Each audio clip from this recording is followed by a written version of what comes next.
Welcome back to Light Talk, where the paranormal and the supernatural is a part of our everyday lives. All right, as normal, we're going to get to it. So hold on to your seats. We got a lot of good stories for you today. So I'm going to hand the mic over. Go ahead and introduce yourself and welcome to the show. Well, thank you, Dana. Yeah, my name is Don Allison. I'm a veteran retired journalist turned book author.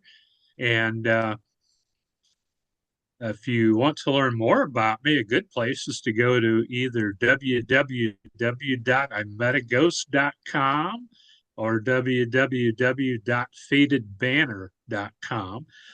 Do both history books, paranormal books, and dabble in some true crime. How fun is that?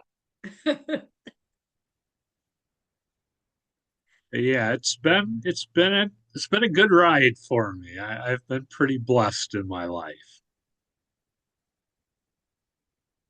But Yeah, I so came that's to the go ahead.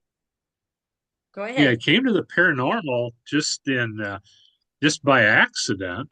My wife and I purchased an 1830s house in Northwest Ohio to restore, and it's very paranormally active, and it was really an eye opener.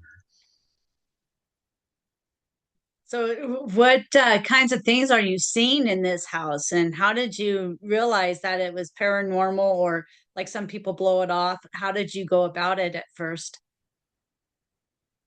Well, the first thing that happened to me was the house was in very bad shape. And it actually had what was left of the front porch. Someone had put an industrial skid in front of the front door to step on to get in.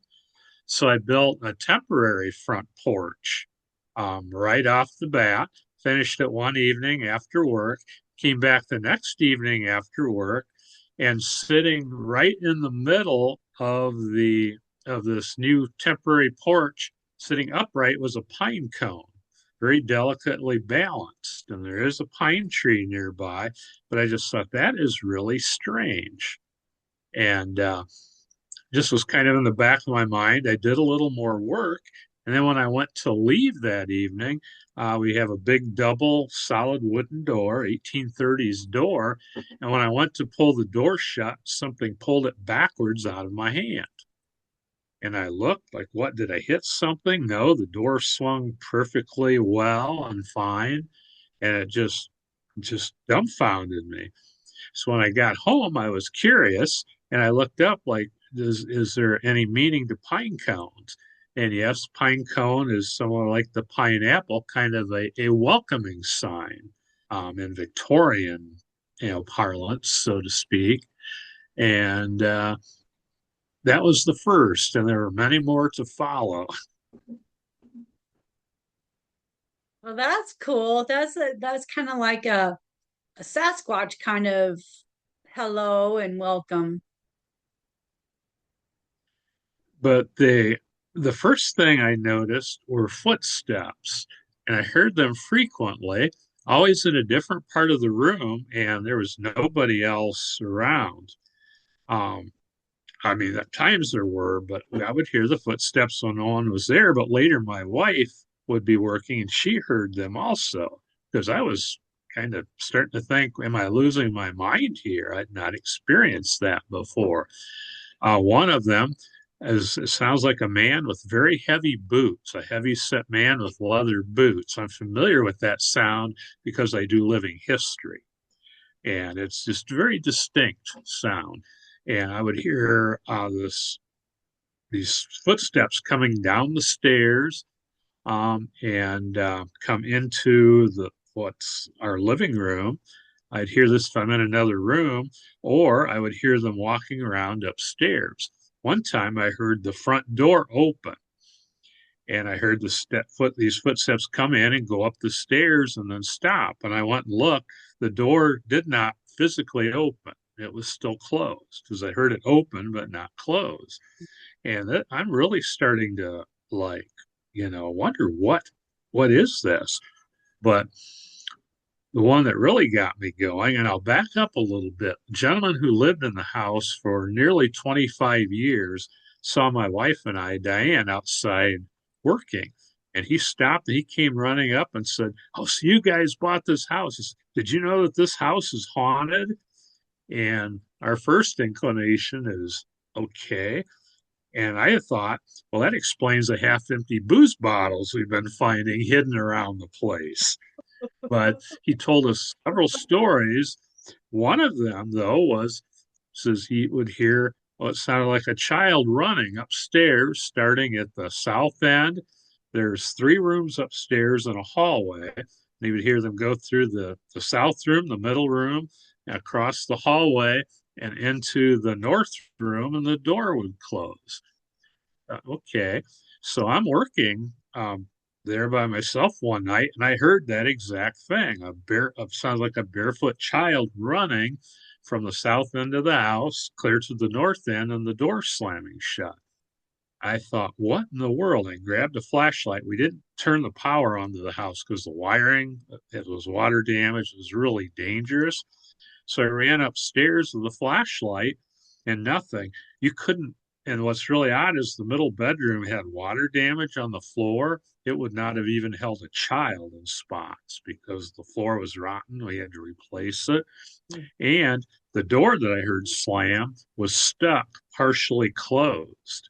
And I couldn't budge it. I had to physically later use a lot of force to open it and do work on it to make it function. Oh, This was wow. repeated other times. Just yeah, that's really what got me going. Wow. So did you start doing some investigations of what happened in the house, or did you just kind of, okay, this is what we have, and we either live with it or Yeah, what? yeah. I did start looking into the history of the house, and it's got quite an interesting history. It was built in 1835 by a War of 1812 veteran who was actually a circuit judge when this was not, the counties weren't even organized yet, but he was a circuit judge. He built a log cabin, founded a very small town just south of where we live, and then later had this house built, which it was as near as we can tell, the first brick house built in our county. And he died about 11 years after the house was built. The second family that had it uh, had four sons who grew up in the house who served in the Civil War. Two of them did not make it home. The just the story of that was really interesting. We got delving into the further owners, and we also had other people experience things. Um, Probably the most telling that really got me researching was we we worked on the house for years. When we finally moved in, our washer died. So we ordered a new washer and dryer and had it delivered. And as the person had one of the units there, with a cart inside the front door, other guy was unhooking the old washer, and the guy standing near the door with the new one cleared his throat and said, "Can I ask you something?" I mean, he was halting, his eyes were wide open, and I said, "Oh," I said, "Why did you hear something?" Because a lot of times when there's work being done, people hear things. He said, "No." I said, "I saw something, and I'm really freaking out right now." And I'll have to say, I didn't know if he was going to defecate or run away or both. He looked so scared. But he told me, he said, or then he asked, "Are we alone?" And said, "No," or "Yes, just us." He said, "Well, a little girl stepped out from the main bedroom, the master bedroom, stepped into the hallway and looked down at him, locked eyes." And he said he knew something was wrong because she was wearing very old fashioned clothing and the clothes were dirty. It was like a night dress or play dress that a little girl would have worn in, say, the 1870s or 80s. And she had blonde or brown hair with big curls. He said, then she turned and walked back into the bedroom. He said, I'm majorly freaking out right now. I said, well, I haven't seen that, but I said, nothing here is going to hurt you. And that proceeded, but that explained the child's footsteps. And my wife and I often hear these steps when we're sleeping. She'll walk around the outside of the room or else out in the hallway. She's never heard downstairs. One time, we came up and all the drawers to my wife's jewelry box, which looks like a Victorian dresser, about the size a child would play with, all the drawers were open. One time we came into the room and Diane says, look, one of the drawers was opening on its own. And we You got to also see her open. will hear her playing with, oh, yeah. And she'll play with a wardrobe. We'll hear the door kind of like it's going to open, but doesn't. And my wife has a Victorian necklace stand with necklaces. And we'll see the necklaces and hear the necklaces move. One, she has a little sterling silver bell, and the you can actually hear the bell as you see these. We'll sometimes hear that at night. But so we researched who this could be. Yeah. And came up with a little girl. Um, she died in 1882 of a bad case of bone cancer, and she suffered a lot. She was 7 or 8 at the time she died. She's buried just down the road in the cemetery. This was not her home, it was her grandparents' home. So we believe this must have been a place she was very, very comfortable and happy. A very sad story, but she is still with us. Just having fun, just cruising around. Yeah, for sure. For sure. Yeah. All right. That's awesome. That's awesome. Yeah. So has your And wife I, seen her also? no, I've never seen her. Only one other person has, but that person did not see her in the house. But I was a speaker at a paranormal conference, and a medium, I was walking by and she was speaking to someone else. She said, sir, can I talk to you? Well, yeah. I didn't know her from Adam. She didn't know me. She said, you have a little girl with you. And I said, excuse me? I said, yes, I'm sorry, but she's attached to you. She proceeded to describe the same little girl that the gentleman here had seen. Oh, So, she okay. loves you. She's hanging out with And that's you. what That's really cool. the medium said. She feels comfortable with you, but she even said she's always the a little bit away, like the outskirts, never really close. But she said, yeah, she said she feels safe with us. Yeah. Well, that's great because a lot of times, you can hear these stories of them not wanting you there, not wanting you to do any upgrades or anything to the house. And so to have her be there and to enjoy your company, it's awesome. That says a lot, really. Well, we do have an entity that does not like work being done on the house. Oh, And I can okay. give you a good example of that. This is a different, and we haven't figured out who this one is. But behind me, you might be able to see it, maybe not. There's a sliding, it's a Victorian pocket door. But we used it, apparently, the door to my office, is in the old house, was removed at some point, we think, to make a front door in an addition done in the 1860s.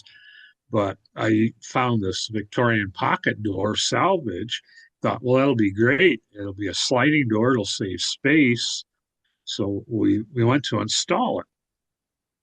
And I had a plug-in drill, or not a plug-in drill, but a battery-powered drill, and 2 batteries fully charged. As soon as I went to drill the holes to set up the track, the battery died. I put in the second battery. As soon as I started to use it, that battery died. I retrieved a second battery power drill, also with two batteries. Same thing happened. So I got my plug-in drill and was able to complete the project. And I've had this happen in other instances, but that was the most notable that those batteries went dead immediately. And the following day, after I'd installed the door, I was working in my office, actually at the computer, right here. And then I left to go to the other end of the house for lunch. When I came back, that door was closed. And I thought, I didn't close that door. And it's very heavy. It took both my wife and I to lift it to put it on the track. Excuse me. Second day, the same thing happened. Went to lunch, came back, the door was closed. And I knew I had for sure I had not closed it. Third day, the exact same thing happened. So I came back, sat down at my desk behind me, a can of compressed air here beside the computer went flying across the room, hit the floor so hard the top broke. When Oh I went up no. to retrieve that bookshelf behind me, two books flew out, took out a commemorative mug that broke it. And I said, wait a minute.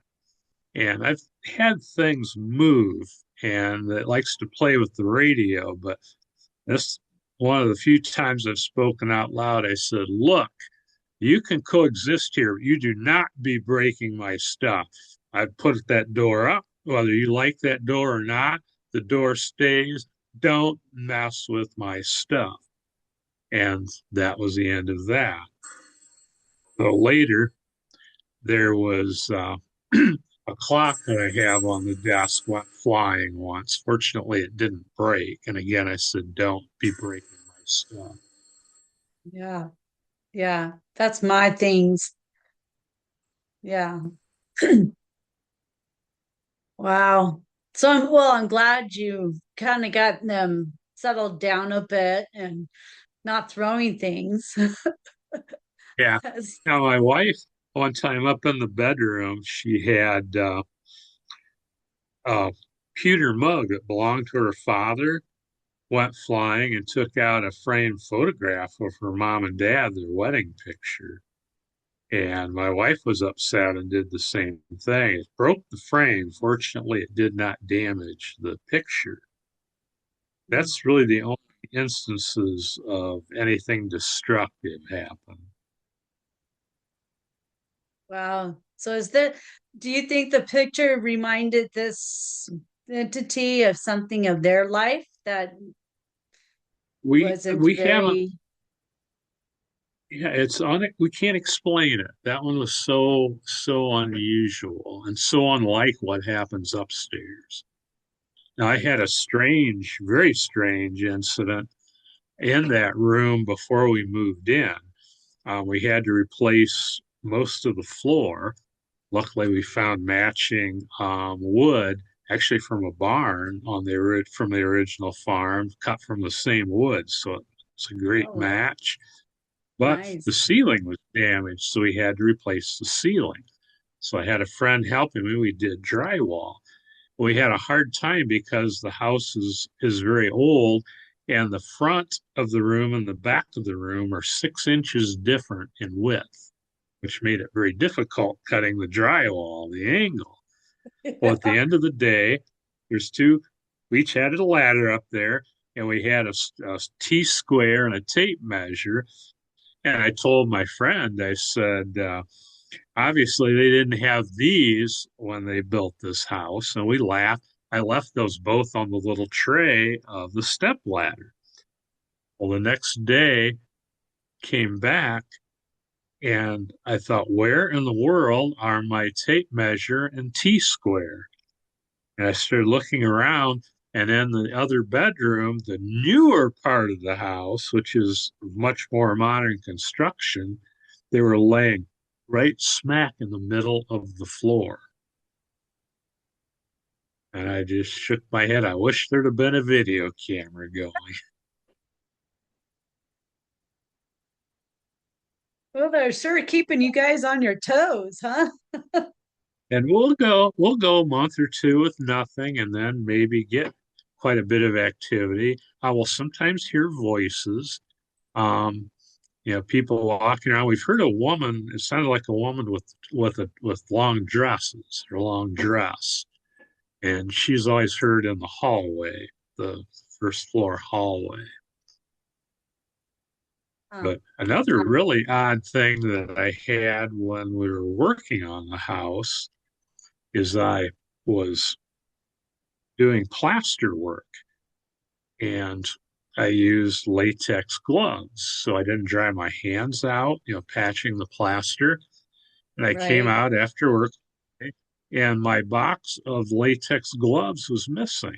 It was just gone. I was the only one who'd been in the house the day before, and no one should have been in it. It was locked up, and no evidence anyone had been in there, but those were missing. So I think it was the very first time I ever spoke out loud. I said, "Look," I said, "I want my gloves." There was a box of cheaper, loose-fitting plastic gloves there. I said, "I'll Uh, use these gloves, but I don't like them. I want my latex gloves back." And so I came out the next day to work. The box of plastic gloves was gone, replaced with the box of latex gloves. We never found the plastic gloves, the box of them, never. how nice of them to bring them back. Yeah, so, and I just had to laugh. And then another one that this was really good. We didn't have power to the house for quite a while till we got all the rewiring done.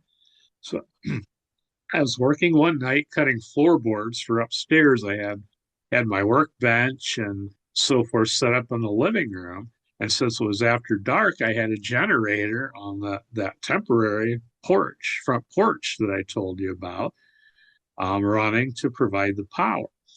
So I could run my table saw and I had a radio going. And I had a rather, rowdy classic rock playing.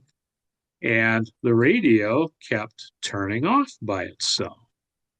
And I thought, how can that be? And it turned off twice.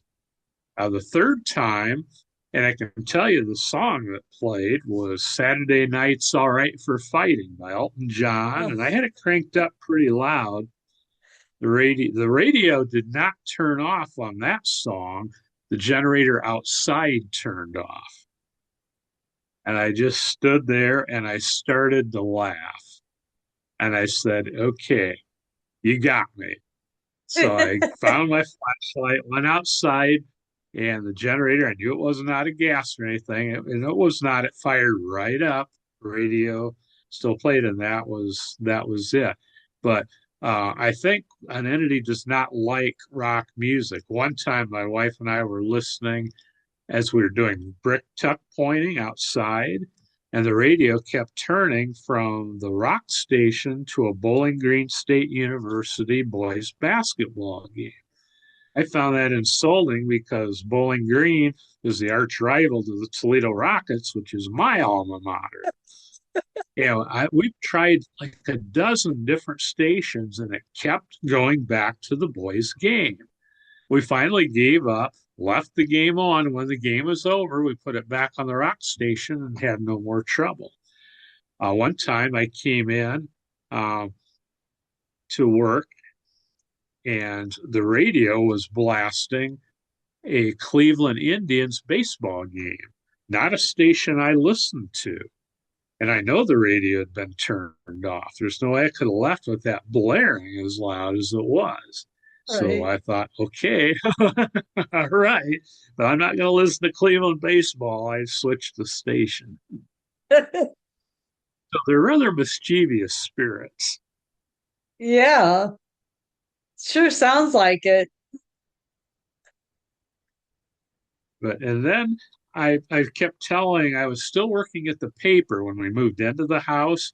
And I kept telling my coworkers, as editor of the Bryan newspaper at the time, I kept telling my coworkers about these things. I says, you have to write about that. And I said, no, people will think I've lost my blooming mind. I'm not going to write about it. But they kept working on me. My wife was insistent, you need to write about this. Okay, I suppose I could, but I kept putting it off. But I took my grandson, who was 14 at the time, to Gettysburg for spring break. We would do Ooh, things together when he had that week off. And I gave him two choices. We can go to Gettysburg or we could go to Florida and watch the Detroit Tigers, which is our team in this in spring training. He liked history, he elected Gettysburg. So we wow. went. And I registered as a journalist to do some behind the scenes things. And one of the things that was available to us was a paranormal investigation. I had never done one.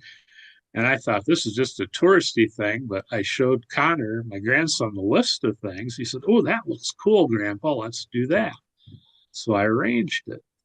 And I thought we'd go to like a cool house or spot on the battlefield, but no.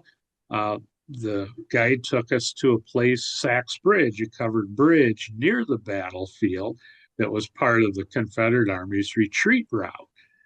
And when we got there, there were lots of other people around, but we had she let us select equipment. We each had a ghost box.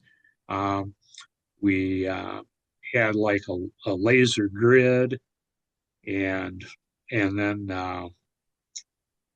oh, I'm trying to think. Anyway, my mind's escaping what it was. We didn't use it too much, but we did Okay. use the ghost boxes, the laser grid, and we went. And the guide told us the history of the bridge, and I had been to it before, but I didn't realize it was one vast hospital. The place was surrounded by wounded men, captured Union wounded prisoners, and some of the worst wounded Confederates that Mm, weren't able to travel or were prepped for travel later. So this would have been a pretty grisly scene. And yeah. we were in one of the fields where there was a hospital, and the guide, our investigator, asked, and we hadn't gotten anything on the ghost box whatsoever. But she said, "Is there anyone here?" And we got like a faint yes. And said, "Well, can you tell us what color coat any of us is wearing?" We did get a clear blue, and I had on a blue coat, but I thought I was underwhelmed. And on our way back toward the bridge, the crowd was thinning. It was getting later, and our guide kind of jumped, and she said she saw a shadow figure. I didn't see it. Connor didn't see it. We went across the bridge. We went into a woods where they had at that point it's where some of the worst wounded Union prisoners were put, and many of them drowned in a downpour at the battle's conclusion. It felt Mm, very dark to me. And my grandson jumped and he said he saw a shadow figure. He obviously was spooked by it. And he's yeah. pretty even tempered. So, okay. Well, by then it was to be a 2 hour investigation. It was to conclude at 10 o'clock. And we went back to the bridge. We finally had the bridge to ourselves. So we sat down and got a little bit of kind of garble on the spirit box, but not much, nothing very impressive. So it was a rather cool night. So the investigator went to start the car to warm it up while Connor and I sat there. And when she came back, we started getting some more, we started getting some very interesting hits like, is anybody with us? Yes. How many are with us? Seven, eight, nine. Well, what year is it? Yeah, clear 63 and more before. Well, the battle was fought in 1863. That was rather interesting. But then we got one strong voice coming through. And, were you a soldier? Yes. What, were you, were you Union or Confederate? And we couldn't really understand. Well, what state were you from? And I started naming off states that I knew had troops there. And he said, well, I had said Ohio. He said, yes. Oh, it's EMF meter. That's the other thing I couldn't remember earlier. Each of us had an EMF meter that had done virtually nothing. At that point, my EMF meter and Connor's went to the highest level and stayed there for a while. And the Oh, investigators didn't. And whoa. And we kept asking questions. And the investigator said, how old are you? And not realizing you should allow time for it to answer, I sort of quickly said, what unit were you in? Well, we got the word 20. 20. So we didn't know if that was the age or the unit. And oh, then the word unsolicited captain. And I'm thinking, wow. And well, we asked, what's your name? And it was rather hard to understand. It was three syllables with a hard like sound. And like, because, and we asked several times, and it was almost as if the voice is straining, like this wanted us to know his name. But on Biggs, and okay, we couldn't get it. And then mhm. there's some other things, but then the investigator said, were you hurt? And a blood curdling male cry. It still sends chills down my spine to think of this. And then a woman crying. And that was the end. And earlier, and I forgot this part, when the investigator went to her car, I thought, what would Civil War? I do a lot of Civil War research. I've done Civil War books. What would get a Civil War soldier going? I said, do you like jokes? Yes, sir. Do you like music? Yes, sir. Very polite. And my grandson was really quick. He said, can you play for us? He said, absolutely. And we started getting guitar music, Oh, acoustic how, guitar music. And that's what playing when the investigator came back. And her mouth gaped open and she just stared at the spirit box like, wow. And this went on. It would kind of fade in and out. Couldn't identify the tune, but definitely of that period, acoustic. And when it did stop, I said, you're very good. I said, thank you.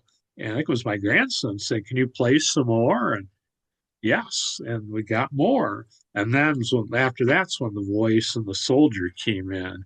Well, when we heard the woman crying, some other people came at the other end of the bridge and they started getting results. We had ended up staying for about an hour beyond what we were supposed to because it was going so good. And at that yeah, point, we left. Now, being a journalist, I'm thinking, okay, this is too good to be true. This had to be a hoax. I didn't tell this investigator, young lady. We've since become friends. She's was wonderfully sincere, and I know was sincere now. But I'm trying to like trip her up. Well, have you ever had this before? She said, I'd never heard music. I said, you get this all the time? She said, I've never gotten results this good. Okay, well, wow. that's pretty good. Well, anyway, we got home, so I was going to figure out how I had been hoaxed. So I started looking up who are people who are experts in the paranormal field. And I talked to people. The more I talked to, they realized, no, this is how the ghost box works. You'll get nothing. You'll get nothing. You might get a lot, and you'll get nothing. And no, you cannot broadcast to it because it scans radio stations rapidly back and forth. And you might get a snippet of a song, like a pop or a pop up, but you're not going to get, measure after measure after measure of music. So after I concluded, well, you couldn't broadcast to it, that part wasn't fake. Does this name check out? Were there any Ohio captains killed or mortally wounded at Gettysburg? Mhm. So there were seven of them.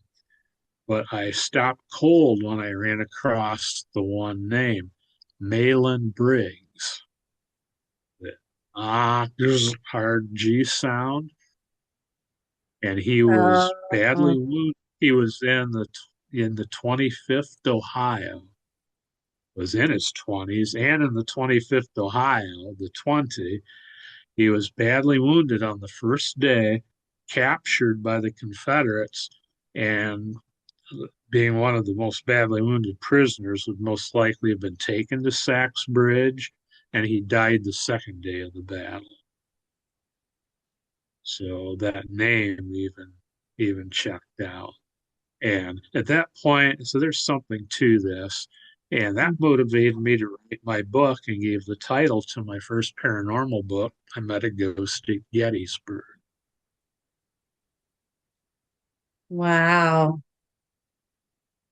Wow, that is really cool. I've been hearing so many stories at the Gettysburg um, area, and what an amazing educational trip that would be. It really was. And I've had, um, since that time, I go there many, many times, signing books, do presentations, and I help with paranormal investigations. Another couple from the Detroit area, we're in northern Ohio, almost into Michigan, and we met this couple before they moved to Gettysburg. They bought one of the historic homes, the Sanders farm, what's left of the farm and the farmhouse is there, an 1820s house that was a Confederate field hospital. It is quite active, Oh, I bet. amazingly active. I bet. Wow. So do you see apparitions of people walking around in that place, or is it just hearing things or everything? Oh, yeah, all the above. Yes, all the above. I All the, personally have seen two apparitions in the woods behind the house. Um, and the Park Service has told Terry, my friend, that they know of at least a dozen Confederates are buried on the property, are still there. One of the graves is marked. And where I saw the apparitions is the general area where those burials would be. There is an amazing photograph taken in their basement of a Confederate officer. Plainly see his uniform. And in the basement, because it was cool and the battle was in July, it was very hot. The basement is where the officers would have been treated. And this was an officer's uniform, this apparition was wearing. There is a ghost there. His name is Jackson. Um, That's a very interesting story. I first met Jackson the first time I did an investigation there. I was getting hits on the ghost box. Anybody here? Yes. Were you a soldier? Yes. Were you Union or Confederate? Rebel. What's your name? Jackson. Was that your first name or last name? Jackson. What's your first name? Jackson. What's your last name? Jackson. Jackson Okay. Jackson. So what unit were you in? Yeah. So what unit were you in? He said 34th Virginia. Well, with that high a number, I just assumed it was an infantry regiment because there were many more infantry regiments than any other branch. So I said, oh, 34th Virginia Infantry. And he was mad and said, no, cavalry, and refused to talk to me the rest of that evening. Well, come to find out from other people contacting Jackson and research the owners have done, mediums have been on the site. Jackson is a black, um, young black boy, about probably guesstimating 12 or 13. And there's two theories. Um, One, that he could be a runaway slave because that was an Underground Railroad stop, but because he is saying he's a soldier, a good chance he was an officer's camp servant. Officers often kept camp servants to do cooking and so forth for them. Oh, So wow. that seems most likely. And if so, he might not have had a last name. But I've talked to Jackson many times since then. He actually asks for me when I'm not around and they do investigations. And as crazy as this sounds, I once talked to Jackson on the phone. They were doing an investigation, and Jackson was coming through. They had a Phasma box, it's a form of ghost box. And Jackson said, "Where's Don?" So Terry called me and said, and put his phone on speaker and said, "Jackson, Don's here." And I said, "Hi, Jackson." He said, "Hi, Don." And my wife's sitting there like, "You got to be kidding me." And I forget, there's a little more conversation. And then other people, Jackson tends to get overwhelmed sometimes with the other spirits there. And some others Mm. kept coming through. But Terry's wife, Amanda, said, "Well, can you tell us, is there any message you have for us? Is there anything you can tell us about the afterlife?" And clear as a bell, you could hear through my phone, a woman's voice said, "Infinity." Like, whoa. Wow. So, yeah, I can go on and on about my Gettysburg experiences. Yeah. We might have to have an episode with some more of that. I'd be happy to. As you might have guessed, I love talking about it. So I didn't at Oh, first. I wouldn't talk to anybody about this stuff at first, but thinking that people, and quite frankly, I kind of wondered to myself if I'd lost my mind, but other people kept, who were here, my wife and other people helping had experiences. My grandson had experiences, which is probably why he liked the ghost investigation at Gettysburg. But I had good friends when my wife and I came to visit, and he was very skeptical of this whole thing. We were close enough friends, I confided in him, and I could tell he was skeptical. But they came to visit, and we're sitting there, and Richard, my friend, starts sniffing and said, "I smell pipe tobacco." I said, "Cherry?" I said, "Yeah." And pretty soon we could smell. I said, "Yeah, we get that occasionally." So, "Well, you don't smoke?" I said, "No." "Oh, okay." And then we're touring the house, and we have our guest room upstairs. We kind of use for storage. We have some more work to do on the house, but there was an exercise bike there at the time, and it didn't have any power. But if you were pedaling it, you could set an alarm for the time. If you wanted to ride 20 minutes, it would go off in 20 minutes. And you could get readouts, but only when you're pedaling. It had no source of power beyond that. And when right. we're standing in the room, he could smell an old fashioned liniment smell. And then the alarm of that exercise bike went off, and he about jumped out of his skin. And he no longer is a skeptic. And what's really funny, we were talking about the little girl, and I had not yet researched her, but Richard and I were co-authoring a book. We're both historians. He's an excellent researcher. And a couple of weeks later, he gave me a call and said, "Don, um, I think I know who the little girl is." And I said, "Yeah, I do too. I've just researched it." But he didn't know what I'd come up with. He came up with the same girl. Annabelle Oh, is her name, Bell Ames. And he had researched, but what's really strange, it is his great great aunt. oh, wow. Yeah, No, and hardly wow. ever do things like that come through when we have visitors. Very rare. But that connection just is mind blowing. Wow. So in that case, do you think that you were guided to buying this house in a spiritually way? Yeah, I'll tell you. Well, I love old architecture for some reason. Even since I was a child, I just love a lot of us. Think my grandfather kind of liked antiques and history and would tell me a lot about things he remembered. But I always admired this house, and it was sad watching it go downhill. But I was was working at the paper, and I covered a meeting, an evening meeting at a town about 7 miles north of Bryan, where I lived at the time and still considered a Bryan. It's the rural Bryan. But on my way going, the road right in front of the house, I just happened to notice that there's a ridge there more than I'd noticed before, but it surprised me because all of a sudden, when I got to the top of the ridge, a car coming the other way kind of appeared and it was hidden. And I thought I'd never noticed that before. Oh, So I wow. covered the meeting, and it was dark on the way home. And for some reason, there's a curve at the cemetery where Annabelle's buried, ironically.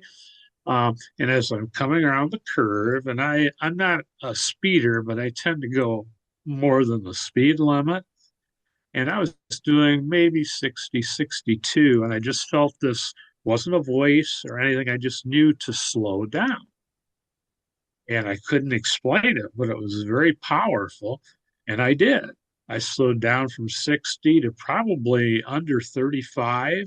I'm approaching the house, and right in front of this house, a car was passing in the no passing zone and barely got in. I slammed on the brakes. The car barely got in ahead of me.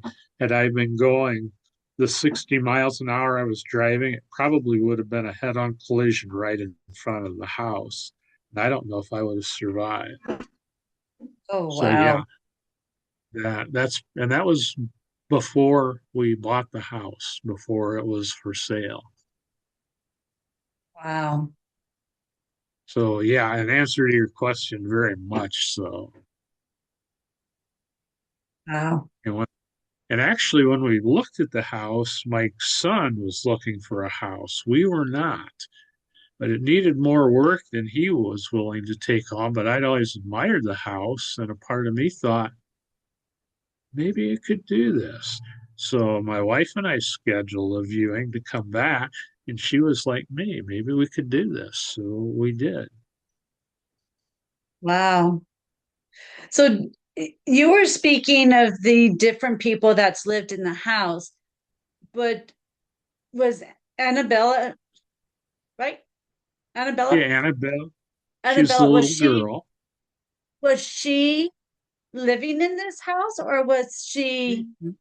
No, it was her grandparents' house. That's She it. lived about a mile away, Okay. but I'm assuming this would have been some place that she felt safe and loved. Okay. That's right. Yeah. Okay. That's really interesting. That's that's really cool. So what about where she lived? Is there any activity in the house that she did live in? Did I she go I visit that don't one? know the people there. I don't have a connection there to know. It's possible. That's something I hadn't even thought to pursue, but that's a good question. Yeah, that'd be interesting. It really Interesting to know would. that. Yeah. Yeah, I'll have to follow up on that Yeah. Let me know. for Let me sure. know. Yeah, that's really cool. That's really cool. Ooh. So yeah, so interesting. I'm working my way into doing some paranormal investigations. So I'm like really trying to pick up on some of this stuff. But it's so cool. All of this stuff is so interesting to me and so cool to hear them, hear the stories. And I was such a novice. I mean, I had to about be dragged into the field, but my first book really, really took off, and I was shocked. As a matter of fact, I had said when I wrote the book, this is it. I'm doing this one, and I mainly did it to satisfy my wife. And she's pretty astute at what I should be doing. I'll give her a lot of credit. I'm glad she was. But that book took off, and some people took me under their wing. There was he became a good friend of mine. His name's Henry Foister. He hosted a radio show, was on CBS radio for years, The Paranormal View, and then he was a podcaster. He's since retired, but he brought me onto his show, and he had a couple of co-hosts, and they told me that that show was their highest rated one of the year. And every year they would get together, the co hosts and some of their friends and people that had been on the show, and do a paranormal investigation, like a weekend long thing. Well, they did Gettysburg that year, and they invited me along. And one gentleman, and it's terrible. He's not since passed. His first name was Mike, but he always went by the Paranormal Man. And his last name, it's a shame, is escaping me. But he took me under his wing. He was an old, film technician, very bright, very much into the equipment in the investigation, but other techniques too he knew. And he just, like I say, took me under his wing, was a super amazing mentor to me. And Henry and some of his friends, some mediums that I've met are amazing people. And I've gotten to do many investigations at some amazing places through all these connections. And now I've been on William Shatner's The Unexplained just a few months Wow. ago. Just a few Wow. months ago, been on Most Terrifying Places on the Travel Channel and some other TV shows, documentary, The Ghosts of Gettysburg. I've been on, Wow. so it's been quite a late in life kind of new niche in my career. But an exciting one. Oh, most definitely. Most definitely. Yeah. It has. And it's really affected me I've always been a spiritual person. And I realize now that I've had things go on in my life that I didn't appreciate for what they were, and now I do. But boy, if anybody wonders, um, is there more after this? Beyond doubt, there's more after this. Yeah. I can tell you a personal one. I've not written about this yet, but my dad, well, he was my best friend. He just passed last October, and Sorry to hear that. he found my paranormal investigating to be pretty interesting. And he had experiences here in the house, and he wants to Gettysburg and had some interesting experiences. But um, we knew he was passing. And near the end, when he and I were alone, I said, Dad, will you do me a favor? He said, What's that? And I said, When you get there, can you show me a sign to let me know you're okay? He said, I'll try. He says, Can't promise, but I promise I'll try. And I said, Thanks. Well, the day before he died, he wanted to give me a ring, a black onyx ring that my mother bought him, who's still alive, bless her heart, wonderful lady. But he had this black onyx ring that she had given him as a gift decades ago. And he wanted to give that to me. I said, No, Dad, you wear it. I said, when it's time, I'll get the ring, but you wear it. And he got to go home, got to pass it home with the family all around him. And before the funeral, folks came to get his body. Mom said, Get this ring. We don't want it lost. And I didn't want to take it. She said, No, take the ring now. He wanted you to have it. So I did, and I slipped it on my finger. And I walked out into the kitchen, and my family was all there. And I put my hand on the back of the kitchen chair, kind of a high back chair with family all around. The black onyx setting of that ring gently popped off onto the table. Oh, And I wow. was like, everybody around was like, wow. And I'm guessing, and when we looked at the ring, he'd had it for years and it was worn. And I'm guessing that would have come loose And the coincidence of that is I feel strongly Dad didn't want that setting lost. So now I can get the ring repaired and I will be wearing the ring. But a few days later, I got a Facebook message, personal message from a medium friend of mine who is a very excellent medium. I hadn't talked to her in a while. She would have known nothing of my dad's passing, but she said, "Give me a call. I think I have a message for you."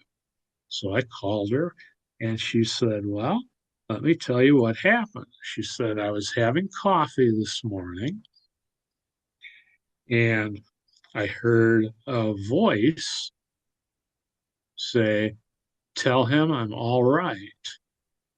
No. And she said, "Tell who?"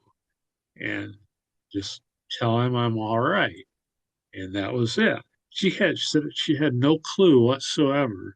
And then she saw somebody in a hat, an older person in a hat, saying, "Keep up the good fight," which meant nothing to me.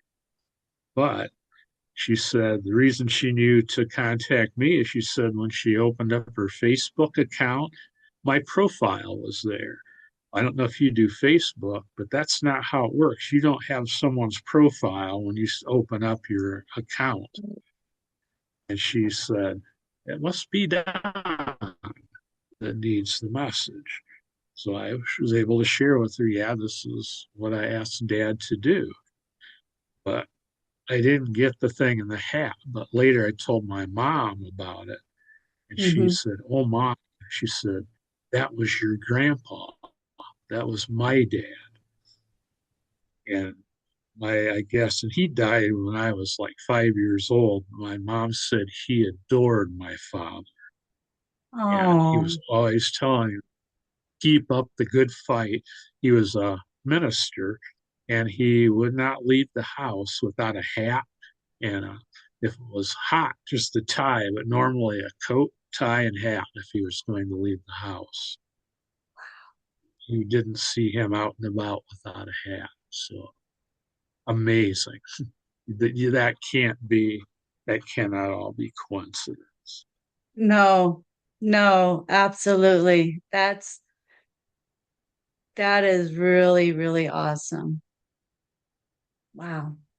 I love these stories. I love these stories. I do Mm. too. That's one of Oh, the advantages that you have doing a podcast and I have doing talks about my books. I mean, I have people talking to me after every presentation I do, sharing some of the most wonderful stories. yeah. Yeah. And I enjoy every one of my guests, on their stories and having excitement with it. And I'm just like, I'm always in like awe with them. It's like it's just such cool stories. And I'm excited to get more into it on a hands-on situation. Good. I encourage you to. It can be some of the most boring time you'll ever spend, and it can be some of the most amazing time you'll ever spend. I mean, I've been cursed at. I have been told to get out. And then I have also had wonderfully warm experiences where I felt like, yeah, there's these spirits want to communicate, want to be known. I think Malin Briggs is a good example of that. Yeah. Yeah. I've had an experience with a guy. Um, I felt him in my car for about 2 weeks in my back seat. I just felt like somebody was sitting back there. And then one morning, I'm laying in bed and I hear this raspy male voice saying, "Help me." And it's like, okay. So I like go to the light, go do your thing, go with your family, blah. And I haven't felt him since. So it was, I mean, those kinds of Yeah, things are really cool. that reminds me of an experience I had, and I've not written about this one yet, but if we have time, um, I was there at Gettysburg with a friend, and we were using a ghost box on the battlefield. Um, One thing I didn't get into is I actually found out I had Alabama ancestors present at Gettysburg, which I looked into because I kept having things happen at the part of the battlefield that it turns out they fought in. But I Wow. was on where the Alabama Brigade formed up, went out into the field with a ghost box, and we got to help me. And we were trying to get more, but it just wasn't coming through very strongly. But the help came through very strong. Yeah. We didn't get any more, so I was back and I was alone myself, and I had an app on my phone. I'm not big on apps, but this one really does work. Works like an obulus, it'll give you words from a vocabulary. Uh-huh. And so I'm saying, is anybody here? Yes. And I believe it was the same entity because, yeah, I was saying, like, I I have all of this written down and recorded, but to the effect that, um, so do you miss your family? Do you miss your people? Yes. Is there anyone you really miss, would like to talk to? And it was Aunt, and I forget the name, but I do have it written down. But let's just say Aunt Millie for discussion purposes. I said, well, you can go see Aunt Millie. Do you know this is 2000? I think this happened a couple of years ago. Do you know this is 2024?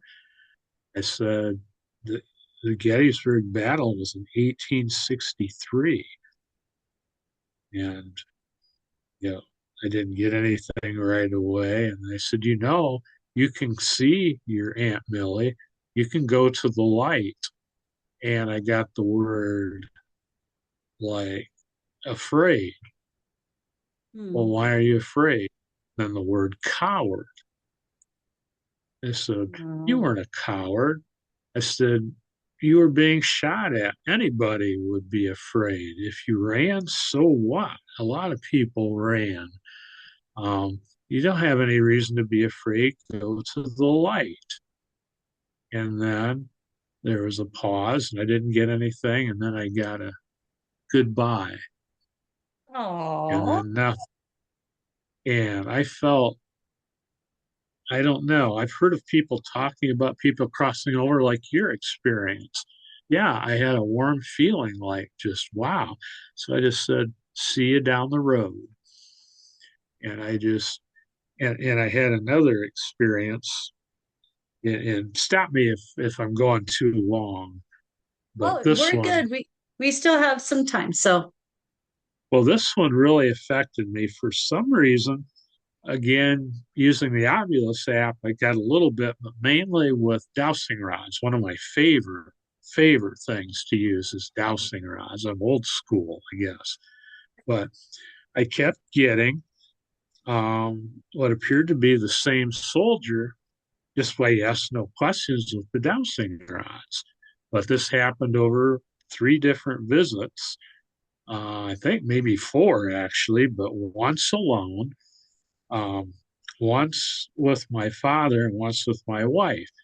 Would not work if there were any unknown people within about 50 feet of me. And I had a friend with me who was a skeptic, and it wouldn't work. But oh wow. through the yes no answers, I know that he is from the 45th Alabama, just by process of elimination, states, numbers of regiments. I know his company number. Um, I know that he was married and that he has 3 children. And I've even said, where are you? And when I ask that, the rods always point to a certain spot near. This is at Sachs Bridge where this happened. Wow. So one time, I think it was like the third time I talked to him, I said, do you appreciate talking to me? Oh, and one other thing I did say, is there any message you have for anybody? He wouldn't give me a name. I tried and tried, but I would say, do you have a message? Is there anyone you want anyone to know? And the word ring came up. I think that's when I asked about did he leave someone behind at home and found out he was married. But so do you appreciate me coming here and talking to you like this? Do you like to communicate? Now, normally talking to him, the rods would slowly, for a yes, slowly cross. This time, the rods shot and bounced off my chest, and I felt the surge of energy and like, wow. Oh, And it made me feel good. I wish he'd give me his name. I've tried with the ghost box, tried with an ovulus, and one time, my friend Mike, who kind of guided me when I got into this, said a lot of times if you go to the same spot and get the same entity, ask them to bring friends. And I did that. And the last time I was um, there were two people. I said, "How many of you are there?" And it was always one. It would cross one, nothing, two, nothing, three. So I said, "There are two people with you?" Yes. Um, and one was from his 45th Alabama, the other was from the 15th Alabama. That is the unit that I had a great great grandfather and a great great uncle in at Gettysburg. And I said, so I asked, "Do you know Frank Champion?" Which was my great great grandfather. And I got a yes from the guy in the 15th Alabama. So, wow, oh, what a connection. What a connection. He did not die there. Frank lived through the war, wow, but he did wow, serve with that soldier in the same regiment and in the same brigade as the 45th Alabama. wow. Have you ever gotten a hold of your uncle and grandpa?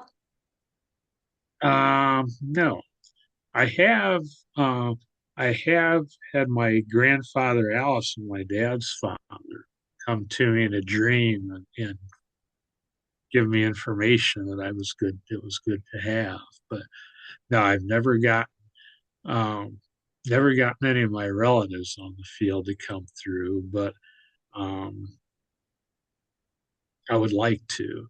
But they didn't die there, so they probably aren't connected to Gettysburg. Yeah, yeah, it's possible. That's possible. Yeah.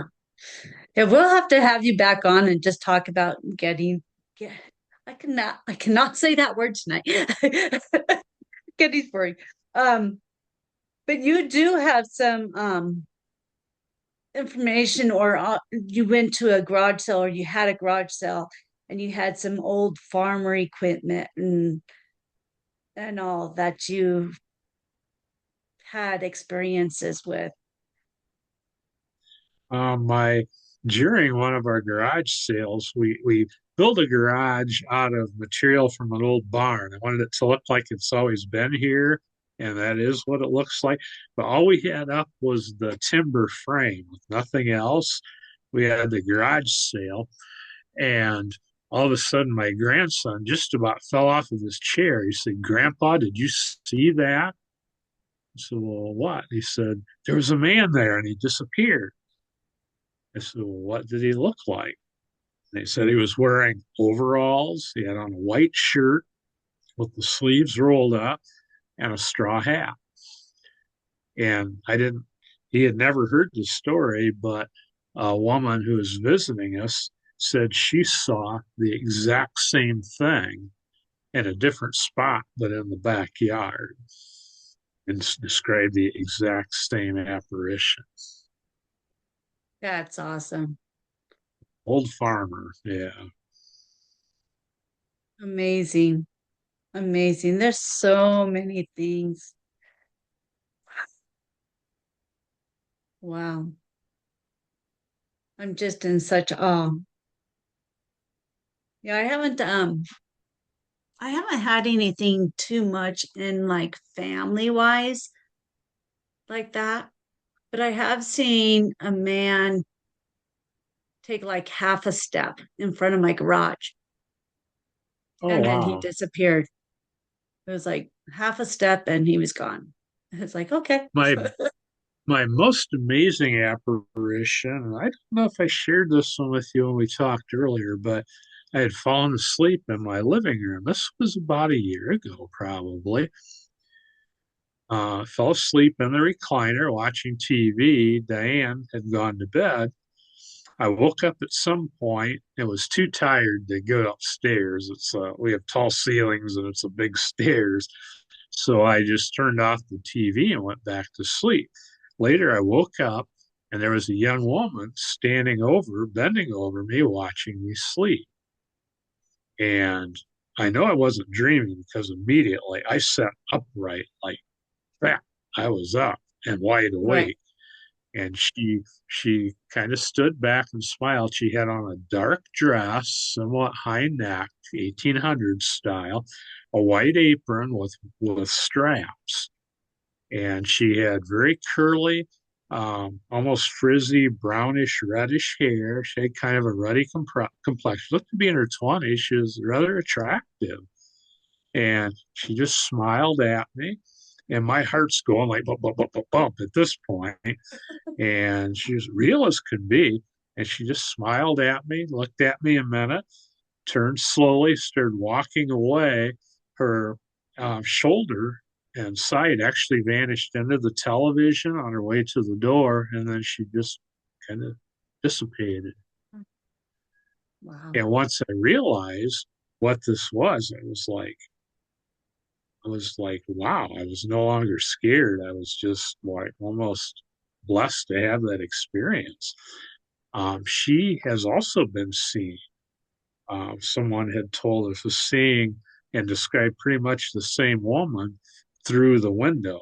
We were outside and she saw her through the window, and there was a little young boy with her when this. So I didn't see a young boy; it was just her, but she was as real as you or I. Um, Wow. Wow. That is, I cannot wait to have some experiences like that. I mean, it just, I'm just so excited. it I'm so and it's excited. and This is I was great. like, I was a skeptic till I bought this house. I was. My own grandmother, Southern Baptist lady, straight as an arrow. She wouldn't have made stuff up. She told me about they lived in a haunted home. My grandfather was a minister, and he had a church in Louisiana. And she told me that one of the houses they lived in Louisiana was haunted, and she told me some things. At the time, I would kind of think to myself, gee, Grandma, you should have laid off that spicy Cajun food before you went to bed.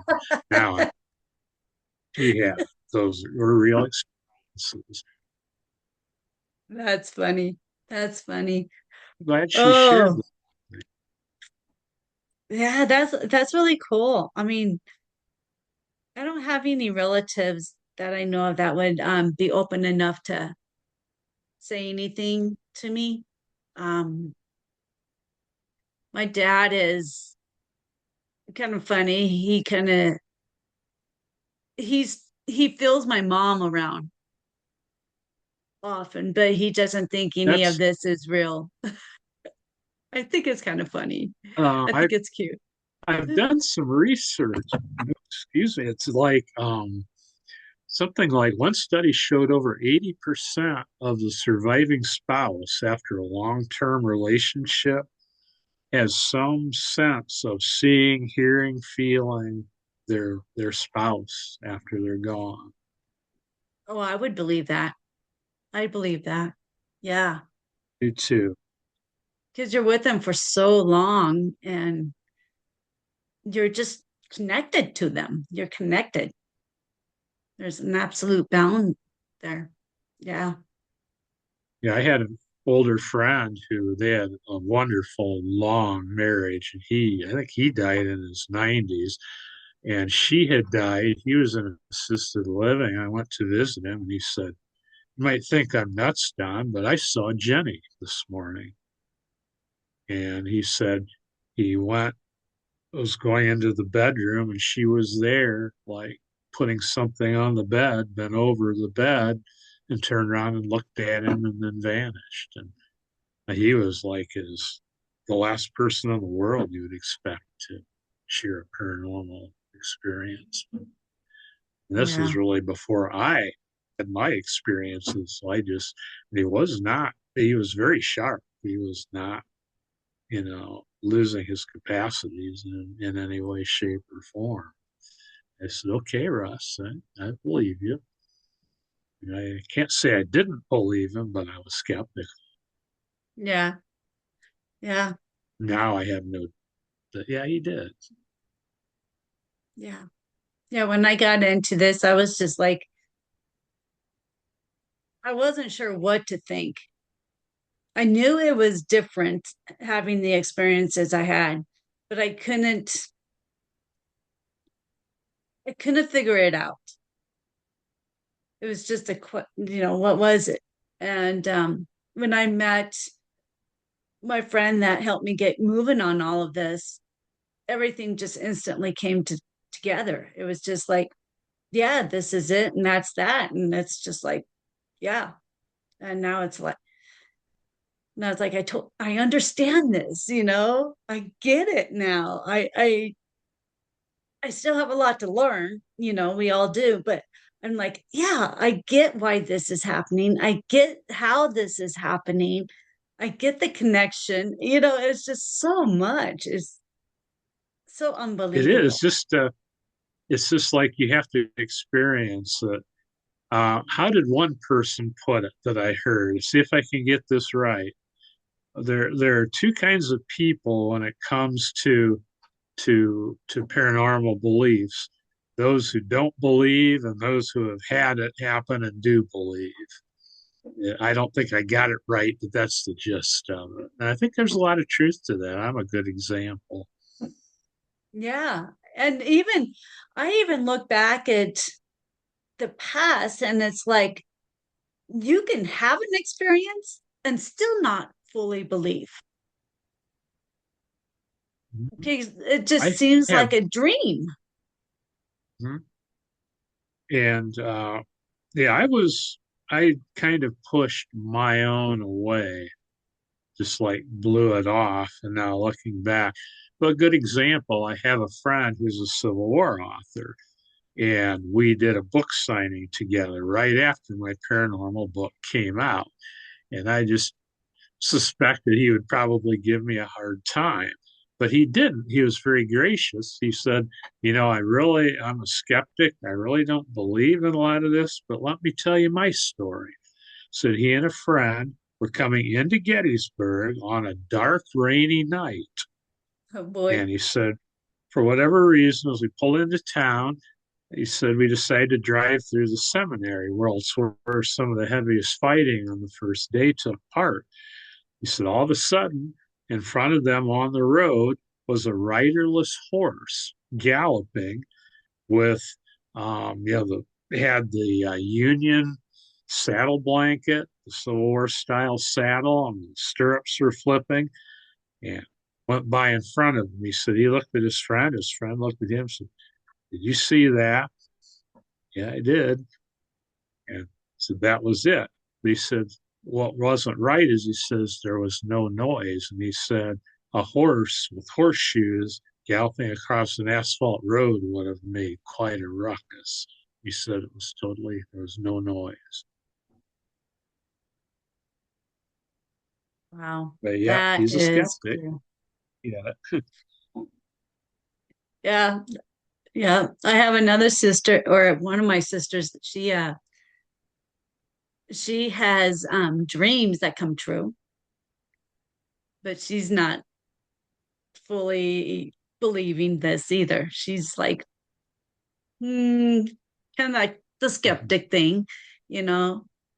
But she has this. She does this, and she's not believing. But yeah, there's this list I heard not too long ago. There's like 7 different titles to people, and I can't remember all of them, but it's along the lines of you believe, you believe and had experiences, or you believe in something else, or you're a skeptic. And it just goes on to this long list of you believe, but you don't believe, or you believe and you don't experience, or something. I mean, it's just like, it's crazy, but it's just like all those different um ways you can look at it, and yeah, you believe, but But you don't. yeah, You believe. I've been told I'm a sensitive, and I've come to appreciate that. But I think I have been and just kind of pushed it away. And you can kind of, yeah, I think if you just become aware, then more comes to you. And I'm a firm believer in that.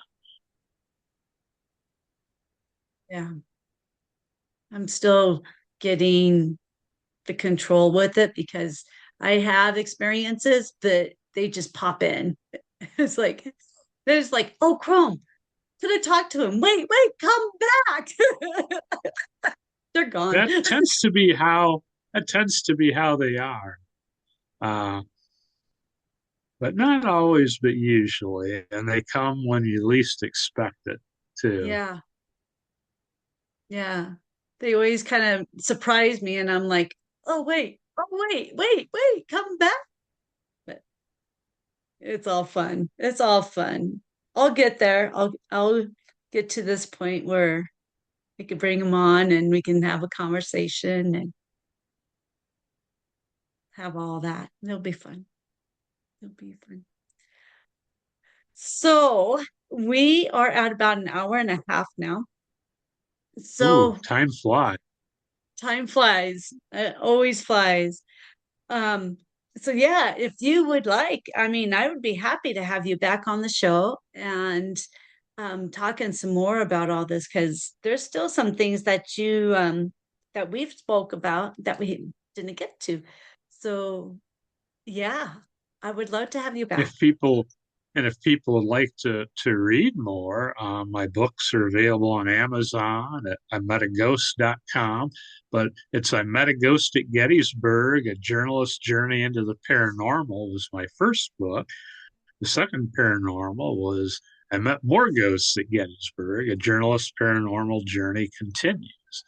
And I have a couple more in the works, but they're not available yet. And I have other books, Civil War books, and other things available too. Yeah. So we'll put all that information in the notes below so that everyone For, can check into that. Um, Along with me, I'd like to check into those. That's adding on to my list of I know books. what you mean. Yeah. So yeah, we'll get that in the notes below. And I want to thank you for being on the show with us. I had a great time. It's a lot of wonderful, cool experiences you've had, and they're not going to stop for you. I don't think so. And thank you for coming on. I've had fun. I've really enjoyed it. So I'd love to come back. Just let me know. Awesome. Yeah, we'll get that set up and we'll get you back on the show and continue our little talk here, and we'll have some more fun. Sounds good. Well, thanks so much, Dana. Uh-huh. Thank you. Thank you. If anyone else out there has any stories you would like to share, email me at lighttalk423@gmail.com, and we will talk with everybody next time. Bye.